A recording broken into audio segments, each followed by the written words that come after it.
Hey there, I'm Dan the Guitar Man, and these are Guitar Lessons with Dan the Guitar Man. Previously, we've talked about the basics, like the parts of the guitar, and how to wring a better deal out of concert promoters. Well, today's when the good start stuffs. That's right, we're talking about chords. And I know what you're thinking. Not those kind of chords. These aren't the kind of chords that you plug into a wall, or the kind you strain when you yell at Republicans and cats. These chords are groups of notes which are put together to sound nice. In fact, songs by most artists, with the exception of rock group The White Stripes, prominently feature chords, so they're a must if you want to learn how to play guitar. Here's a sample. This is an A, this is a D, this is a B,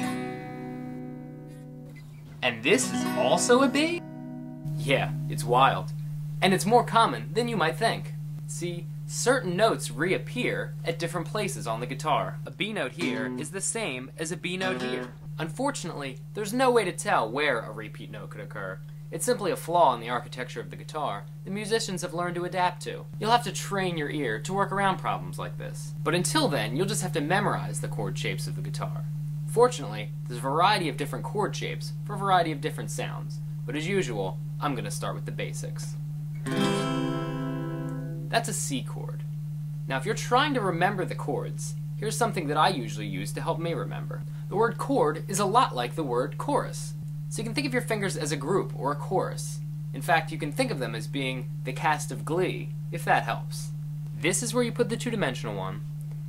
This is where you put the two-dimensional one. And this is where you put the two-dimensional one. This brings me to another important point about playing music. It's important to bring down things that are more popular than you. I've never even seen an episode of Glee, yet I felt right at home subjecting it to my mockery. Is it terrible? Well, there's almost no way it's not, considering that it's an hour-long show written by 3 writers, but that's hardly the point. What matters is that you delegitimize it with your criticism, but that's a little advanced for this lesson. Anyway, to wrap up, D, E, F, F sharp, G, A, B. And those are the chords. I'm Dan the Guitar Man. Tune in next week for another guitar lesson with Dan the Guitar Man.